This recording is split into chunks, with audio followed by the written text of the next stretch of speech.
Next है, निम्नलिखित में से कौन सा त्योहार सूर्य भगवान और उनकी पत्नी उषा को समर्पित है? निम्नलिखित में से कौन सा त्योहार सूर्य भगवान और उनकी पत्नी उषा को समर्पित है, बताइएगा। महात्मा गांधी और भीमराव अंबेडकर के मध्य हुआ था, बिल्कुल सही। चलिए, इसका राइट आंसर क्या हो जाएगा? तो इसका राइट आंसर हो जाएगा ऑप्शन नंबर ए, छठ पूजा, जो कि सूर्य भगवान और उनकी पत्नी उषा को समर्पित है। ये हिंदुओं का प्रमुख त्योहार है, हिंदुओं का प्रमुख त्योहार है, हिंदुओं का प्रमुख त्योहार है, जो कब मनाया जाता है? कार्तिक के शुक्ल पक्ष षष्ठी को मनाया जाता है, षष्ठी को मनाया जाता है कार्तिक के महीने में। और ये किस किस राज्य में मनाया जाता है? ऐसे तो विदेशों में भी मनाया जाता है, लेकिन खासकर बिहार, झारखंड, यूपी में मनाया जाता है। बिहार, झारखंड, यूपी में ज़्यादा मनाया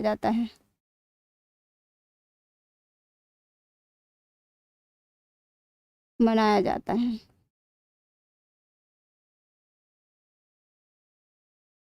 और बिहार का ये महापर्व है, बिहार का महापर्व इसको कहा जाता है, बिहार का महापर्व।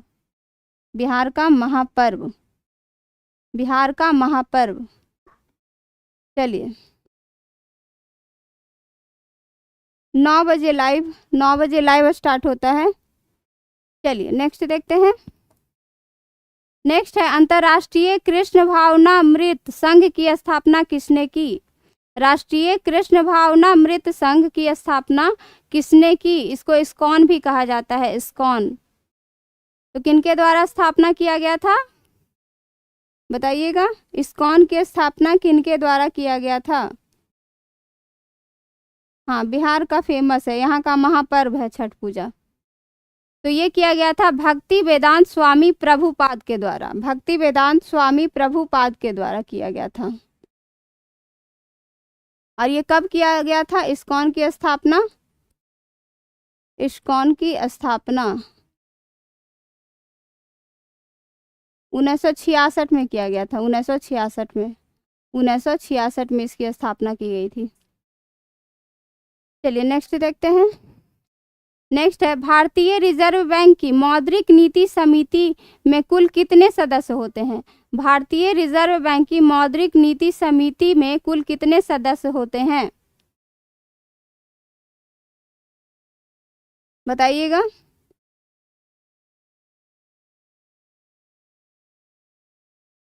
तो इसमें 6 सदस्य होते हैं। कितने सदस्य होते हैं? 6 सदस्य होते हैं। और इसमें आरबीआई के गवर्नर भी शामिल होते हैं, आरबीआई के गवर्नर भी शामिल होते हैं। 6 सदस्यों में गवर्नर भी शामिल होते हैं। और ये वर्ष में 4 बार जारी किया जाता है। मौद्रिक नीति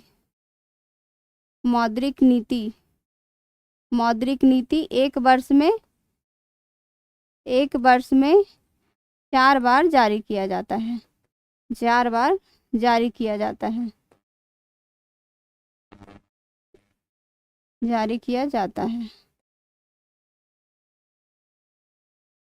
आरबीआई की स्थापना कब हुई थी, बताइएगा। आरबीआई की स्थापना 1 अप्रैल 1935 को, 1 अप्रैल 1935 को। इसका राष्ट्रीयकरण कब किया गया? राष्ट्रीयकरण किया गया 1 जनवरी 1949 को, 1 जनवरी 1949 को। और इसका मुख्यालय कहाँ है? मुंबई में है, मुंबई में। गवर्नर कौन है अभी? आरबीआई के गवर्नर कौन है? शक्तिकांत दास, जिनको गवर्नर ऑफ द ईयर 2023 घोषित किया गया है। Governor of the year 2023, governor of the year 2023। चलिए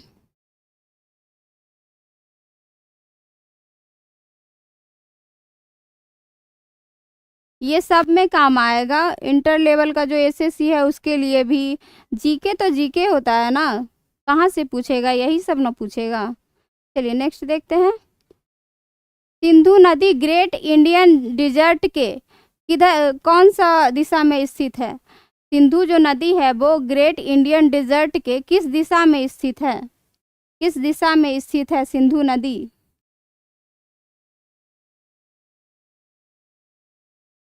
बताइएगा। तो ये पश्चिम में स्थित है, पश्चिम में। ग्रेट इंडियन डेजर्ट इसको क्या कहते हैं? थार मरुस्थल, थार मरुस्थल, थार मरुस्थल, थार मरुस्थल भारत का सबसे बड़ा मरुस्थल, भारत का सबसे बड़ा मरुस्थल, सबसे बड़ा मरुस्थल कौन है? थार रेगिस्तान है, थार मरुस्थल जो कहाँ है? राजस्थान में है, राजस्थान में है। और ये 1,70,000 किलोमीटर में फैला हुआ है, किलोमीटर में फैला हुआ है, किलोमीटर क्षेत्र में फैला हुआ है, क्षेत्र में फैला है। विश्व का सबसे बड़ा मरुस्थल कौन है? विश्व का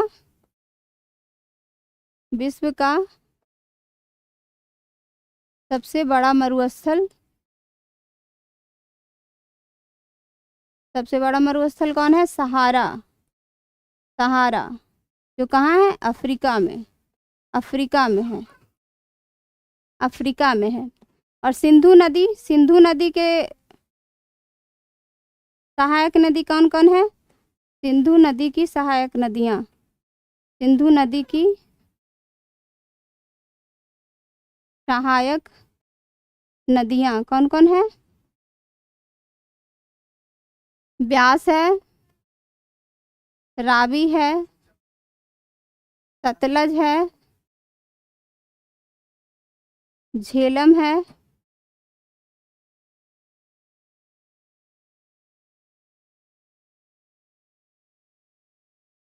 झेलम है। ये सभी सिंधु नदी की सहायक नदी है। और ये निकलती कहाँ से है? तिब्बत के कैलाश पर्वत श्रेणी, कैलाश पर्वत श्रेणी में बोंगचू,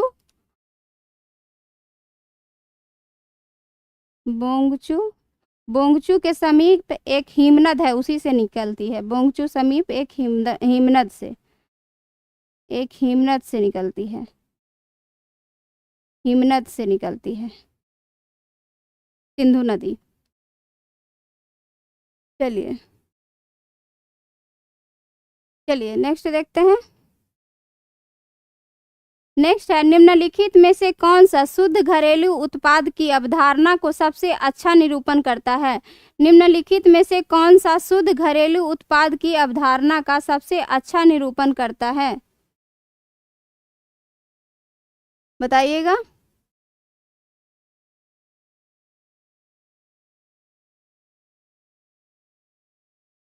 तो ये होगा जीडीपी मूल्यह्रास, जीडीपी मूल्यह्रास। इसका राइट आंसर क्या हो जाएगा? Option number C, option number सी।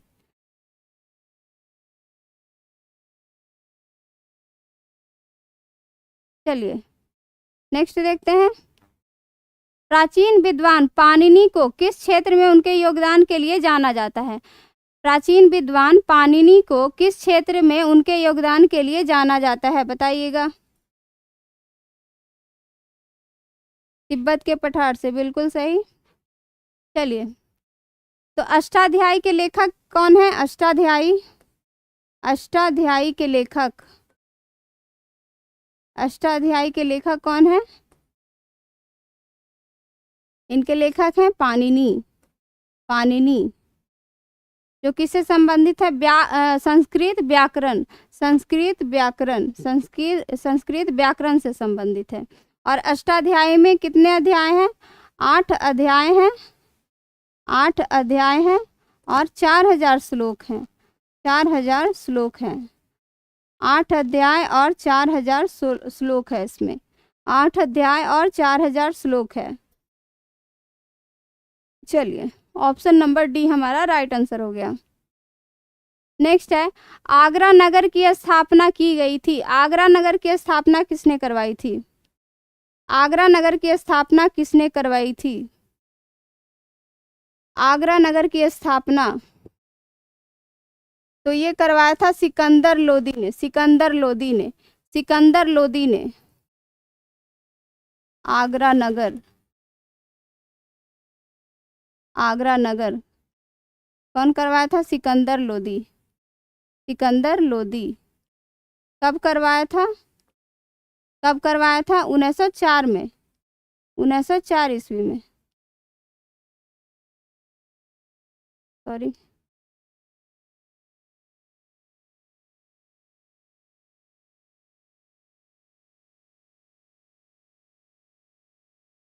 ये कब करवाया था? 1504 में करवाया था, 1504 में, 1504 में करवाया था, 1504 ईस्वी में करवाया था। और 1506 ईस्वी में, 1506 ईस्वी में इसको अपनी राजधानी बनाया था। 1506 ईस्वी में अपनी राजधानी बनाया, अपनी राजधानी बनाया, अपनी राजधानी बनाया। गज ए सिकंदरी पैमाना इसी के द्वारा लाया गया था। गज ए सिकंदरी, गज ए सिकंदरी, गज ए सिकंदरी पैमाना इसी के द्वारा लाया गया था। और ये गुलरुखी नाम से कविताएं लिखता था, गुलरुखी नाम से, गुलरुखी नाम से कविताएं लिखता था, कविताएं, कविताएं लिखता था, कविताएं लिखता था। और मुहर्रम के अवसर पे ताजिया निकलवाने से ये मना किया था।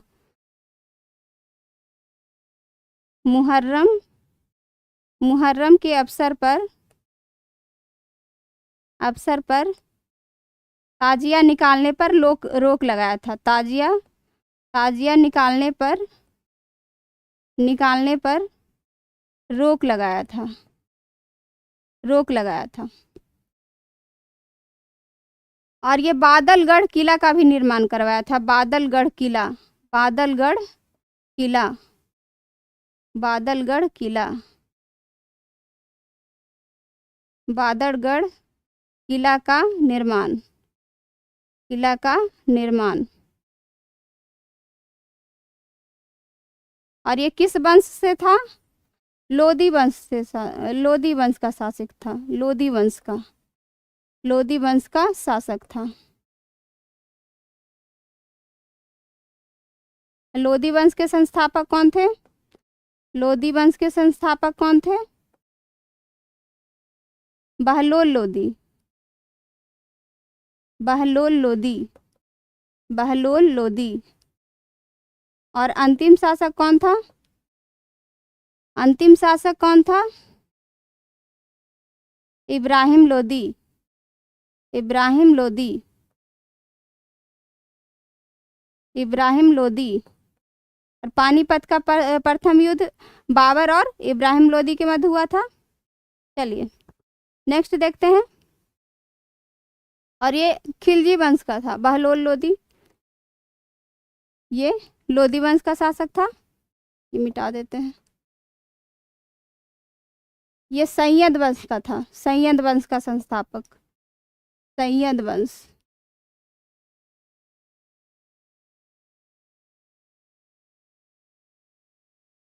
सैयद वंश, सैयद वंश का संस्थापक था, सैयद वंश का संस्थापक।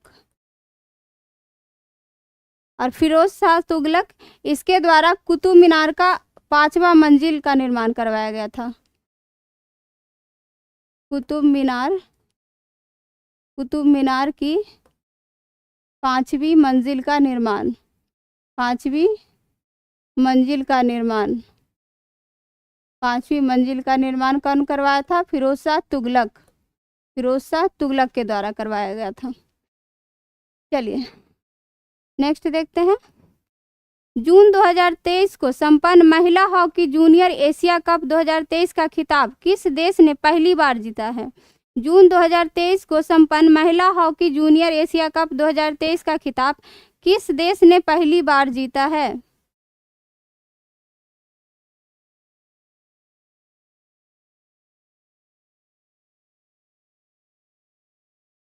चलिए, तो इसका राइट आंसर क्या हो जाएगा? इसका राइट आंसर भारत हो जाएगा। विजेता कौन है? भारत है। विजेता भारत। किसको हरा के जीता है? उपविजेता कौन है? उपविजेता कौन है? दक्षिण कोरिया। दक्षिण कोरिया। उपविजेता कौन है? दक्षिण कोरिया है और विजेता भारत है। चलिए नेक्स्ट देखते हैं। नेक्स्ट है, अबुल फजल के हत्यारे को पुरस्कृत किया था। अबुल फजल के हत्यारे को पुरस्कृत किसने किया था बताइएगा?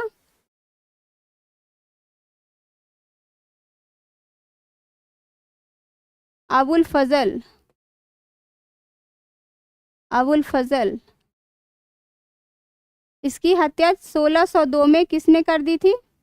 जूदेव बुंदेला ने। जूदेव बुंदेला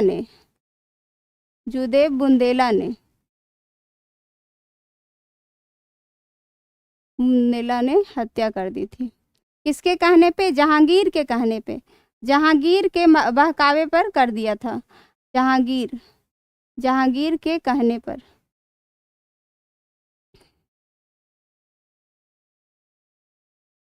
और जूदेव बुंदेला जहांगीर महल का निर्माण करवाया था। जहांगीर महल का निर्माण कौन करवाया था? जूदेव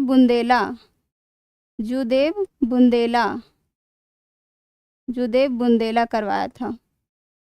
और ये अबुल फजल कौन थे? ये अकबर के दरबार में 9 रत्नों में शामिल थे। अकबर के दरबार में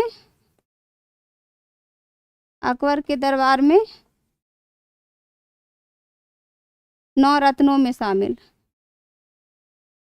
9 रत्नों में शामिल थे। 9 रत्नों में कौन कौन शामिल थे बताइएगा? कौन कौन शामिल थे इसमें? बीरबल था, तानसेन,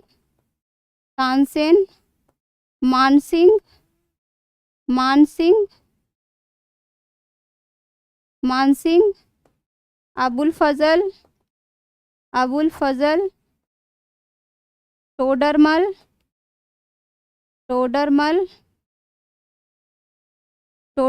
फैजी, अजाउद्दीन,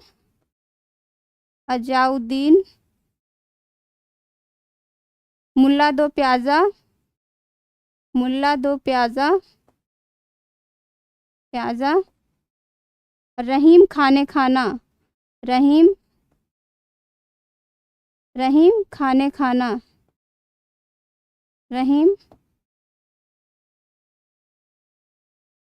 खाने खाना। ये 9 रत्न शामिल थे। चलिए, ये 9 अकबर के दरबार में 9 रत्न में शामिल थे। ये 9 थे उसमें। ये PYQ नहीं है। तो किसके कहने पर किया था? जहांगीर के कहने पर किया था और जहांगीर इसको पुरस्कृत किया था। चलिए नेक्स्ट देखते हैं। नेक्स्ट है, भारत में ब्रिटिश साम्राज्य के अंतर्गत अवध को मिलाया गया था। अवध को कब मिलाया गया और कौन सा आरोप लगाकर मिलाया गया था? कौन सा आरोप लगाकर इसको मिलाया गया था, विलय कर लिया गया था? तो 1856।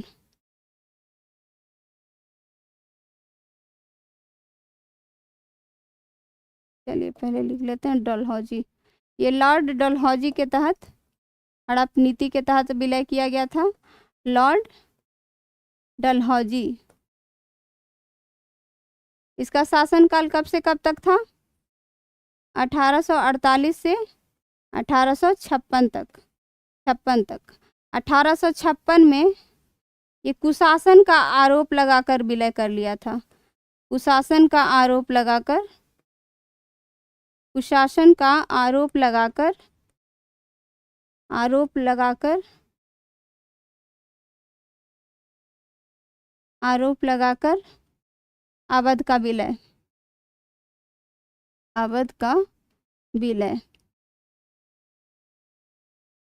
तो राइट आंसर क्या हो जाएगा? कुशासित राज्य की घोषणा करके, कुशासित राज्य की घोषणा करके। हड़प नीति या व्यापगत सिद्धांत इसको बोला जाता है। हड़प नीति, हड़प नीति या व्यापगत सिद्धांत, व्यापगत सिद्धांत। रेलवे की शुरुआत इसी के समय में हुआ था। रेलवे की शुरुआत, रेलवे की शुरुआत 1853 में इसी के कार्यकाल में हुआ था। डाक टिकट विभाग की स्थापना इसी के समय में हुआ था। डाक टिकट विभाग की स्थापना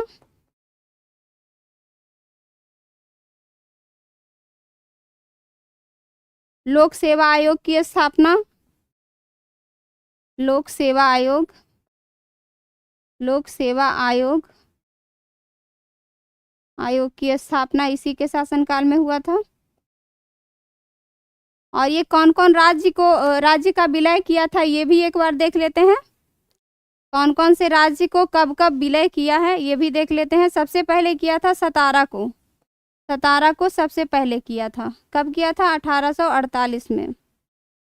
दूसरा बार किया जैतपुर और संबलपुर को, जैतपुर और संबलपुर। कब किया था? संबलपुर, ये किया था 1849 में। दोनों को 1849 में किया था। बघाट को कब किया? बघाट को किया 1850 में। उदयपुर को कब किया? उदयपुर, उदयपुर 1852 में। झांसी को किया 1853 में। झांसी को कब विलय किया? 1853। नागपुर का कब किया? नागपुर, नागपुर का किया 1854 में, 1854। करौली, करौली 1855, 1855। अवध 1856, 1856, 1856। चलिए, तो ये सारे पॉइंट्स याद रखने हैं आप लोग को। चलिए नेक्स्ट देखते हैं।